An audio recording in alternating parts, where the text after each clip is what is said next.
분당 아파트 지금 사기엔 늦었을까요? 안녕하세요. 당신이 꿈꾸던 풍경을 현실로 만드는 랜스케이퍼입니다. 이번 경매 물건이 궁금하신 여러분의 좋아요, 알람 설정, 구독이 필요합니다. 부탁해요. 아직도 어색한가요? 이번에는 분당에 있는 넓은 평수 서현 효자촌 동아파트를 소개해드립니다. 주변에 학원이 많아 아이들 교육에 관심이 있는 분들이 많이 사시는 아파트입니다. 주차난은 심할 수 있지만 주변 인프라, 강남 접근성, 집가 상승이 예상되는 곳이라 용서가 됩니다. 국토부가 1기 신도시 13개 구역에서 재건축 선도지구를 선정했는데요. 여기에 오늘 소개해드리는 분당 서현동이 포함되어 있습니다. 이번 아파트는 용적률 187%, 제3종 일반 주거지역에 있는 648세대 16개 동 아파트로 상가를 제외하면 평균 대지 지분이 19.27평입니다. 이번 아파트는 아늑하고 조용한 마음이 편해지는 단지로 분당에서도 입소문이 자자한데요. 물론 이번 서현 효자촌 아파트는 선도단지에 포함이 되진 못했지만 그 옆에 있으면 그 가치도 같이 상승하면서 다음 순서는 효자촌이 될 수 있지 않을까요? 근데 이번 아파트 조금 특이한 게 이쪽에도 있고 이쪽에도 있네요.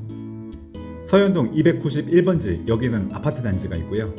서현동 297번지는 아파트하고 상가가 섞여 있네요. 분당에서 야탑동이 성남시 전체의 교통 요지라면 서현동은 분당구의 주요 교통 허브 역할을 하는데 이번 아파트에서 핵심지로 이동이 가능한 서현역은 도보로 25분 걸리지만 버스로는 13분이면 됩니다. 강남까지 갈 수 있는 신분당선 정자역은 도보로 50분이 소요되는데요. 살짝 돌아가지만 24분에 갈 수 있는 버스 타고 가세요. 이번 매물 로드뷰로 보시면 아파트 제일 앞쪽에 201동 여기 있습니다. 구축 아파트라서 신축과 달리 문주는 별도로 없고요. 앞쪽으로 들어가시면 이렇게 제일 첫 번째 아파트가 201동입니다. 저희는 19층 2호 라인이죠. 아마 이 부분이 아닐까 생각됩니다. 앞서 말씀드린 대로 다시 도로 쪽으로 나가보시면 여기에 효자촌 동아 한 개가 있고요. 이쪽이 아파트로만 구성된 서현동 291번지고요. 이쪽이 상가하고 아파트가 섞여 있는 서현동 297번지입니다. 뒤쪽으로 가시면 이렇게 연결되어 있습니다. 근데 지도상에 보시면 여기가 후문, 여기가 아파트 정문으로 표시되어 있네요. 이번 효자촌 동아 아파트는 집원은 분리되어 있지만 대주권은 공유합니다. 이번에는 정문에서 이렇게 들어가서 양명중학교까지 도보로 어떻게 가는지 한번 보시겠습니다. 아파트 단지 내 도로를 따라서 들어오시면 끝까지 들어오시면 효자촌 임광아파트 3단지 하고 이렇게 맞닿아 있고요. 차량 통행은 안되지만 학교 갈 때는 이렇게 건너 오셔갖고 이쪽 사이길로 들어가시면 이렇게 학교가 나옵니다. 이번에는 정문이 있는 양명중학교 반대 방향에서 보시면 아파트 정문은 이쪽에 있었고요. 쭉 따라 길 따라 내려오시면 오른쪽으로 산책로 보입니다. 이 산책로를 따라 가시다 보면 큰 분당 중앙공원이 나오는데요. 이번에 효자촌 동아 아파트는 이쪽에 있습니다. 그 앞에 양명중학교 여기 있죠? 저희가 산책을 시작한 부분은 이 부분입니다. 여기서 이렇게 쭉 걸어오시면 이렇게 중앙공원까지 올 수 있고요. 살짝 오른쪽으로 트시면 여기가 서현역입니다. 서현역 보이시죠? 살짝 틀어갖고 뒤로 돌아가 보시면 이쪽에 양명중학교 이번 매물 여기 있습니다. 그러면 여기가 학원 가겠죠? 다시 아파트 정문으로 돌아와서 뒤쪽으로 보시면 전부 다 학원가 맞죠? 전부 학원이죠? 아파트만 나오면 아이들 공부하기 정말 좋겠습니다. 오늘의 매물 효자촌 동아아파트 201동 보시면 오른쪽으로 지하주차장 마련되어 있고요. 들어오셔갖고 정면에서 아파트 보시면 저희는 19층 2호 라인이죠. 조금 더 앞으로 가셔갖고 현관문 공동출입문을 보시면 도어락이나 방범 시스템은 없지만 여기 누가 계시죠? 경비 아저씨 계시죠? 지난번 한솔 주공 4단지와 동일하게 이번 효자촌 아파트 역시 지하주차장은 갖추고 있지만 저녁시간에 임장을 통해 주차난이 얼마나 심각한지 확인이 필요합니다. 놀이터의 경우도 흙바닥 아직 갖추고 있고요. 효자촌 동아 아파트의 경우 신축에 딱딱함이나 모던함은 없지만 외관이 낡은 만큼 심어둔 가로수가 풍성하게 자라 30년 전 그 포근했던 시절 분당을 조금은 느낄 수 있어서 정겹게 보입니다. 렌스. 이번엔 오늘의 물건 201동 19층 2호 매물 정보 보겠습니다. 아까 말씀드린 대로 201동의 공동 출입문에는 별도의 보안 시설이 되어 있지 않습니다. 대신에 경비 아저씨 계시죠? 19층 2호 현관문에도 세월의 흔적을 느낄 수 있는데 전자 도어락이 되어 있긴 하지만 교체한 지 꽤 오랜 시간이 지난 듯해서 내부 수리 어느 정도 비용 감안하셔야 되겠습니다. 이번 아파트는 648세대고요. 92년 11월에 사용 승인 받았습니다. 최고층은 19층으로 이번 매물이 탑층이네요. 현재 동일 평수로 호가는 16억 7천부터 시작됩니다. 복도식이 아닌 계단식 아파트로 한쪽 끝에 있는 집이고요. 엘리베이터에서 내리셔서 오른쪽으로 들어가시자마자 오른쪽 방 하나, 왼쪽 방 둘, 거실하고 주방을 지나서 오른쪽으로 방 셋, 왼쪽으로 방 넷이네요. 지난번에도 이런 구조를 보셨지만 이 당시에 참 유행했던 구조인 것 같은데 방하고 방을 연결하는 공간이 있고요. 거기에 화장실 있습니다. 그럼 화장실은 공동 화장실 하나, 안방 화장실 둘 이렇게 해서 결국 방 넷에 화장실 2개의 구조네요. 렌스. 이번엔 사건 정보를 보시면 임의 경매고요. 아파트 물건입니다. 토지 건물 1괄 매각이고요. 전용 면적은 38.80이지만 공급 면적은 40평이 넘어가는 대형 아파트입니다. 최초 감정가는 14억 9천에 잡혀 있고요. 현재 최저가는 10억 4,300만 원 잡혀 있습니다. 이번 회차에 입찰을 하시고자 하신다면 5월 12일 날 1억 430만 원 수표 한 장으로 끊어가셔갖고 법원에 제출하시면 됩니다. 현재 별도로 임차인은 보이지 않고요.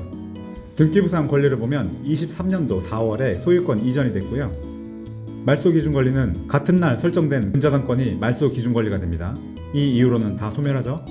추측해보건대 박모 씨가 소유권을 취득하면서 신탁 대출을 받은 것으로 생각되고요. 그날 받은 신탁 채권이 문제가 돼서 이번 경매가 나온 것 같습니다. 하지만 이해관계자가 아니면 아무도 그 정답 알지 못하죠? 제 생각입니다. 이번에는 법원에서 권리분석의 정답지로 내주는 매각 물건 명세서 보겠습니다. 말소 기준 권리 23년 4월 7일이고요. 임대차 관계 없고 따로 인수되는 사항 아무것도 없습니다. 안전한 물건이네요. 렌스. 이번 물건에 대한 시세 조사 한번 해보겠습니다. 가장 최근에 거래된 것은 25년 3월이고요. 15억 2천에 매도된 사례가 있습니다. 대형 평수라서 그런지 거래량이 많지는 않습니다. 하지만 전세 같은 경우 꾸준히 있는 것 같습니다. 25년 3월에 15억 2천, 25년 1월에 14억 5천이면 대충 우리는 한 15억 정도의 매도 가능하겠죠? 전체적인 매매 가격 변동 추이를 보시면 상승 중에 있습니다. 20년과 22년 사이에 한번 가격 하락이 있었지만 역시 전세가 받쳐주므로 계속 상승한다고 보시면 됩니다. 가장 최근에 거래된 내역을 보시면 25년 4월에 전세가 7억 8,750만 원이 있네요. 그리고 올해 3월에 월세는 5억에 100만 원 있고요. 매매는 15억 2천입니다. 저희는 15억으로 보기로 했죠. 이번에는 실제 거주민들의 후기를 통해 이번 아파트의 가치를 한번 평가해 보겠습니다. 정류장이 3개나 있어서 돌아다니기 너무 좋습니다. 바로 앞에 안과, 치과, 정형외과 큰 병원들이 많다고 하네요. 서울까지 교통편 당연히 좋겠죠. 학원들 언급되네요. 많아서 만족도가 높습니다. 제일 큰 장점이죠. 20년째 불편함 없다고 합니다. 예, 부럽습니다. 17년 넘게 사신 분 여기 또 계시네요. 버스로 웬만한 서울 다 편하게 갈 수 있고 지하철역도 마을버스 타면 10분 이내 도착한다고 하네요. 교통 편하다고 하시고요. 또 교통 얘기네요. 광역버스가 있어서 한남동, 을지로, 광화문까지 편하게 이동 가능하다고 합니다. 뭐 거의 자차가 필요 없으시겠네요. 여기 놀이터 얘기도 언급되네요. 어린이 놀이터 좋다고 합니다. 이렇게 실제로 살고 계신 분들 만족도가 높은데 여러분도 사실 건가요? 렌스. 이번 물건에 대한 수익 분석 해보겠습니다. 사건 번호 24타경에 54749번이고요. 25년 4월 7일날 입찰일 잘못됐네요. 입찰일은 25년 5월 12일입니다. 아파트 물건이고요. 평수는 전용 39평입니다. 최초 감정가는 앞서 설명드린 대로 14억 9천이고요. 현재 최저가는 10억 4,300만 원입니다. 이번 최저가에 입찰하신다면 시세를 15억으로 잡았고요. 안전마진 4억 5천 정도 확보할 수 있습니다. 만약 여러분이 대출을 7억 3천 받으신다면 월 대출 이자는 350만 원 정도 부담하셔야 되고요. 최저가로 입찰해서 낙찰 받으신다면 취득세는 3,500만 원 정도 나옵니다. 그럼 최저가에 받으시고 대출을 받으시게 되면 실제로 필요하신 돈은 3억 1,300만 원 갖고 계시면 투자가 가능하십니다. 안전마진 얼마라고 그랬죠? 4억 5천만 원 싸게 사는 거죠? 하지만 이 모든 내용은 저의 시나리오고요. 반드시 여러분은 시세 조사, 세무, 대출 상담 반드시 개별적으로 진행하세요. 근데 만약에 렌스, 당신의 입찰가 궁금합니다 하면 별도로 문의주세요. 오늘의 사건 내용을 요약하면 분당에 있고요. 서현동 효자촌 46평 공급 평수죠. 현재 15억이라고 평가한 이 아파트 경매로 경락 잔금 대출 받으시고 3억에 취득 가능하십니다. 이번 매물의 장점은 살고 계신 분들이 증언하셨죠. 교통의 요지고요. 생활 편의성, 학교, 직장, 학원 다 가깝고요. 선도지구는 아니지만 곧 재건축 예상할 수 있겠죠. 단타가 아닌 장기 보유하신다면 안전마진은 4억 5천 확보하고 가시는 겁니다. 단점이라면 다들 아시겠지만 구축이고 주차 문제 있을 것 같습니다. 5월 가정의 달에 특별히 이벤트 준비했습니다. 경매 강의 이미 들으셨다고요? 책도 보셨다고요? 하지만 아직 막막한 분들을 위해 1대1 개별 상담을 통한 줌 컨설팅 해드립니다. 많은 사람들이 함께 받는 강의 내용 말고 나에게 특화된 내용으로 상담받고 싶으신 분들, 나만 모르는 내용이 아닐까 고민해서 물어보기 어색하셨던 분들, 나는 찐 초보인데 나도 도전할 수 있는지 긴가민가 하셨던 분들, 이번 가정의 달 특별 이벤트 주목해주세요. 이번 맞춤 컨설팅 내용은 면담을 통해 나만을 위한 투자 전략을 만드실 거고요. 즉석 자가 진단이 되겠죠. 진단이 나오면 개인별 맞춤형 물건 종류를 설정해 드릴 거고요. 종류에 따른 관심 지역을 알려주시면 그 지역에 해당하는 물건으로 같이 검색해 드리고요. 랜스케이퍼의 추천 물건과 비교해서 더 나은 물건으로 권리 분석, 수익 분석, 추천 입찰가 제안해 드립니다. 이후에 상담 시간이 남는다면 어떤 질문이든 질문하셔도 됩니다. 방식은 줌을 통해서 온라인으로 1시간 동안 진행되고요. 랜스케이퍼가 직접 상담해 드립니다. 회원 정가는 5만 원이었지만 5월달 가정의 달 특가로 반값으로 진행합니다. 신청해 주시면 개별 연락을 통해 편하신 시간을 선정해서 스케줄 잡을 거고요. 한 달 동안 맞춤 서비스이기 때문에 많은 분들은 참여하실 수 없습니다. 딱 선착순 10명만 받겠습니다. 신청 방법은 유튜브 영상 하단에 고정 댓글에서 링크를 클릭하시고요. 카카오 1대1 컨설팅 신청하기 버튼 누르시면 됩니다. 카카오 로그인을 하시면 주문 페이지에서 여러분의 개인정보 넣으시고 동의하기에 체크하신 후에 결제 버튼 누르시면 됩니다. 지금까지 당신이 꿈꾸던 풍경을 현실로 만들어주는 랜드스케이퍼였습니다.